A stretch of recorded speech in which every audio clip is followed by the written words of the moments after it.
పరిశుద్ధ గ్రంథం ఏం చెబుతుంది అంటే భూమి మీదనున్న మీ అవయవములను చంపివేయుడి అని చెబుతుంది. అవయవాలను చంపడం ఏంటి? కాళ్ళని, చేతులని, కళ్ళని, ముక్కుని, నోరుని వీటిని చంపగలుగుతామా అంటే ఈ అవయవముల గురించి మాట్లాడట్లేదు.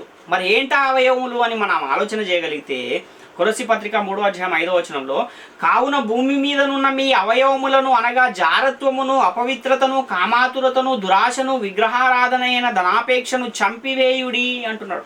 ఏమేంటి ఈ అవయవములు అనంటే జారత్వము, అపవిత్రత, కామాతురత, దురాశ, విగ్రహారాధనయను ధనాపేక్ష, వీటిని చంపేయాలి, వీటికి దూరముగా ఉండగలగాలి. కాబట్టి నూతనంగా జన్మించిన వారు విసర్జించవలసినవి కూడా కొన్ని ఉన్నాయి. అవేంటో కూడా మనం ఒకసారి చూడగలిగితే ఎఫెసీ పత్రిక 4:31 సమస్తమైన ద్వేషము, కోపము, క్రోధము, అల్లరి, దూషణ, సకలమైన దుష్టత్వమును మీరు విసర్జించుడి అంటున్నాడు.